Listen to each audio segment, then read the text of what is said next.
নমস্কাৰ মোৰ শিক্ষাৰ্থীসকল, মই প্ৰণৱে ইউটিউব চেনেল ফৰ এডুকেশ্যনৰ অন্য এটা ভিডিঅ'লৈ তোমালোক সকলোকে স্বাগতম জনাইছোঁ। মোৰ শিক্ষাৰ্থীসকল, আজি মই তোমালোকৰ মাজলৈ লৈ আহিছোঁ হায়াৰ ছেকেণ্ডাৰী ছেকেণ্ড ইয়াৰৰ টুৰিজিম এণ্ড হস্পিটেলিটি নামৰ বিষয়টোৰ unit number 4 session 3 use of first aid and PPEs। এই চাব ইউনিটৰ যিখন অনুশীলন সেই অনুশীলনৰ প্ৰশ্নৰ উত্তৰসমূহ। তেতিয়াহ'লে আহচোন পলম নকৰি আজি ভিডিঅ'টো আৰম্ভ কৰোঁ। আৰু তাৰ আগতে তোমালোকলৈ এটা অনুৰোধ, এই চেনেলটো যদি ছাবস্ক্ৰাইব কৰা নাই তেতিয়াহ'লে ছাবস্ক্ৰাইব কৰি দিবা আৰু কাষতে থকা বেল আইকনটো প্ৰেছ কৰি দিবা মই দিয়া এনেকুৱা ধৰণৰ শিক্ষামূলক ভিডিঅ'সমূহ নিয়মিতভাৱে পাই থাকিবলৈ। ইয়াৰ উপৰিও তোমালোকে যদি আগৰ ইউনিট কেইটাৰ উত্তৰসমূহ চোৱা নাই, মই ডেছক্ৰিপশ্যনত লিংক দিছোঁ, তাত গৈও চাব পাৰিবা।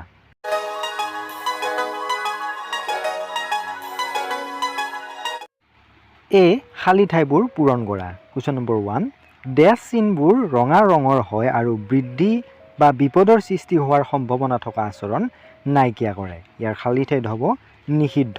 প্ৰশ্ন নম্বৰ 2, ডেছ চিনবোৰ বিপদৰ সতৰ্কবাণী দিয়ে। ইয়াৰ খালী ঠাইত হ'ব সতৰ্কবাণী বা ৱাৰ্ণিং। প্ৰশ্ন নম্বৰ 3, ডেছ চিনসমূহে উপলব্ধ অগ্নি নিৰ্বাপক সঁজুলিৰ স্থান আৰু প্ৰকাৰৰ বিষয়ে তথ্য প্ৰদান কৰে। ইয়াত খালী ঠাইত হ'ব অগ্নি নিৰ্বাপক। প্ৰশ্ন নম্বৰ 4, ডেছ চিনবোৰ নীলা হয় আৰু ইয়াৰ বাবে নিৰ্দিষ্ট আচৰণৰ প্ৰয়োজন হয়। ইয়াৰ খালী ঠাইত হ'ব মেণ্ডেটৰী বা বাধ্যতামূলক। প্ৰশ্ন নম্বৰ 5, ডেছ চিনবোৰে পলায়নৰ পথ, জৰুৰীকালীন প্ৰস্থান, প্ৰাথমিক চিকিৎসা বা উদ্ধাৰৰ সুবিধাৰ তথ্য দিয়ে। ইয়াৰ খালী ঠাইত হ'ব ইমাৰ্জেঞ্চি এক্সিট বা জৰুৰীকালীন প্ৰস্থান। চমুকৈ উত্তৰ দিয়া। কুৱেশ্যন নম্বৰ 1, প্ৰাথমিক চিকিৎসা বাকচৰ বিষয়ে চমুকৈ লিখা। ইয়াৰ উত্তৰটো হ'ব নিয়োগকৰ্তাসকলে নিজৰ স্বাস্থ্য আৰু সুৰক্ষাৰ যত্ন লোৱাৰ লগতে আন ব্যক্তিসকল, সেয়া লাগিলে তেওঁলোকৰ কৰ্মচাৰীয়ে হওক বা অতিথি বা গ্ৰাহকেই হওক, তেওঁলোকৰ স্বাস্থ্য আৰু সুৰক্ষাৰ যাতে কোনো বিপৰীত প্ৰভাৱ নপৰে তাৰো নিশ্চয়তা প্ৰদান কৰিব লাগিব। এইটো কৰিবলৈ তেওঁলোকে কৰ্মক্ষেত্ৰৰ স্বাস্থ্য আৰু সুৰক্ষা সম্পৰ্কীয় সুৰক্ষা নিৰ্দেশনা, নীতি আৰু প্ৰক্ৰিয়া, প্ৰাথমিক চিকিৎসাৰ প্ৰক্ৰিয়া আৰু সংশ্লিষ্ট কৰ্তৃত্বপ্ৰাপ্ত সংস্থাসমূহক ধাৰ্য কৰি দিয়া আঘাত আৰু অসুস্থতাৰ প্ৰতিবেদন দাখিল কৰাৰ প্ৰক্ৰিয়াসমূহ মানি চলিব লাগিব। নিজৰ প্ৰতিষ্ঠানত যাৱতীয় সকলো সুবিধা প্ৰশিক্ষণপ্ৰাপ্ত কৰ্মচাৰীৰ লগতে পৰ্যাপ্ত আৰু উপযুক্ত সঁজুলি যোগান ধৰাটো নিয়োগকৰ্তাসকলৰ কৰ্তব্য।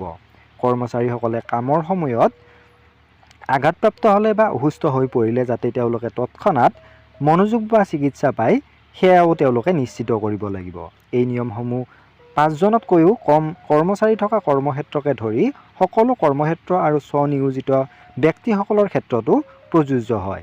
কৰ্মচাৰীসকলৰ প্ৰাথমিক চিকিৎসাৰ প্ৰয়োজনীয়তাসমূহ পূৰণ কৰিব পৰাটো নিশ্চিত কৰিবলৈ কৰ্মক্ষেত্ৰত পৰ্যাপ্ত পৰিমাণৰ প্ৰাথমিক চিকিৎসাৰ সামগ্ৰী উপলব্ধ থকা উচিত আৰু লগতে প্ৰাথমিক চিকিৎসা প্ৰদানৰ বাবে প্ৰশিক্ষণপ্ৰাপ্ত কৰ্মচাৰীও থাকিব লাগে।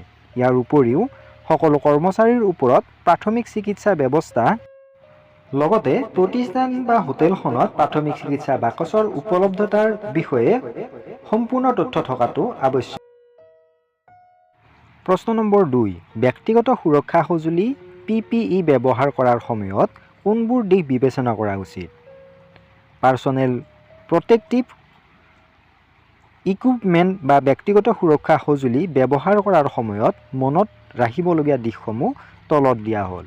প্ৰথমতে হৈছে PPE পিন্ধাৰ আগতে চাবোন আৰু পানী বা চেনিটাইজাৰেৰে হাত দুখন বীজাণুমুক্ত কৰি ল'ব লাগে, কিয়নো গ্লভত বা হাতমোজাই এনে এক উপযুক্ত গৰম আৰু সেমেকা পৰিৱেশ সৃষ্টি কৰে য'ত বেক্টেৰিয়া সহজে বৃদ্ধি পাব পাৰে। হাত দুখন বীজাণুমুক্ত কৰিলে হাতত থকা যিকোনো ক্ষণস্থায়ী বেক্টেৰিয়া আঁতৰ হয়। দ্বিতীয়তে গ্লভ বা হাতমোজা পিন্ধক। তৃতীয়তে এপ্ৰন পিন্ধক। প্ৰশ্ন নম্বৰ 3, সুৰক্ষা সংকেত বা ছেফটি চাইনৰ প্ৰকাৰ আৰু সেইবোৰৰ অৰ্থ লিখা। প্ৰায়ে ব্যৱহাৰ হোৱা কিছুমান সাধাৰণ সুৰক্ষা সংকেতৰ বিষয়ে তলত চমুকৈ দিয়া হ'ল। প্ৰথমটো হৈছে বাধ্যতামূলক সংকেত।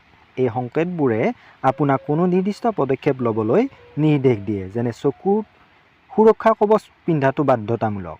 বাধ্যতামূলক সংকেতবোৰ নীলা ৰঙৰ হয় আৰু ই কোনো এক বিশেষ আচৰণ বা নিয়ম পালন কৰাটো বুজায়, যেনে ব্যক্তিগত সুৰক্ষা সঁজুলি পৰিধান কৰা। দ্বিতীয়তে জৰুৰীকালীন প্ৰস্থান বা পলায়ন পথৰ সংকেত। এই সংকেতবোৰে পলায়নৰ পথ, জৰুৰীকালীন প্ৰস্থান, প্ৰাথমিক চিকিৎসা বা উদ্ধাৰ কাৰ্যৰ সুবিধাসমূহৰ বিষয়ে তথ্য প্ৰদান কৰে, যেনে জৰুৰীকালীন প্ৰস্থান, পলায়নৰ পথ। সেউজীয়া ৰঙৰ সংকেতবোৰে জৰুৰীকালীন প্ৰস্থান যেনে দুৱাৰ, প্ৰস্থান পথ বা পলায়নৰ পথৰ বাবে ব্যৱহাৰ কৰা হয়। অথবা এইবোৰে প্ৰাথমিক চিকিৎসাৰ সঁজুলি বা সুবিধাসমূহক সূচায়। তৃতীয়টো হৈছে নিষেধসূচক সংকেত। এই সংকেতবোৰ ৰঙা ৰঙৰ হয় আৰু ই বিপদ বৃদ্ধি কৰিব পৰা বা বিপদ মাতি আনিব পৰা যিকোনো আচৰণ নিষিদ্ধ কৰে, যেনে ধূমপান নিষেধ। এইবোৰে বিপদজনক আচৰণ কৰিবলৈ বাধা দিয়ে, কাম বন্ধ কৰিবলৈ নিৰ্দেশ দিয়ে অথবা কোনো বিপদৰ সংকেত বা জৰুৰীকালীন বন্ধ কৰা সঁজুলিক বুজাব পাৰে। চতুৰ্থতে অগ্নি নিৰ্বাপক সংকেত। এই সংকেতবোৰে উপলব্ধ থকা অগ্নি নিৰ্বাপক সঁজুলিবোৰৰ স্থান আৰু প্ৰকাৰৰ বিষয়ে তথ্য প্ৰদান কৰে। তৃতীয়বিধ হৈছে সতৰ্কতামূলক সংকেত। এই সংকেতবোৰে কোনো আশংকা বা বিপদৰ বিষয়ে সতৰ্ক কৰি দিয়ে, যেনে বিপদ, বিদ্যুৎ। সতৰ্কতামূলক সংকেতবোৰে হালধীয়া বা এম্বৰ ৰঙৰ হয় আৰু ইয়াৰ অৰ্থ হৈছে সাৱধান হওক, সতৰ্কতা অৱলম্বন কৰক ইত্যাদি।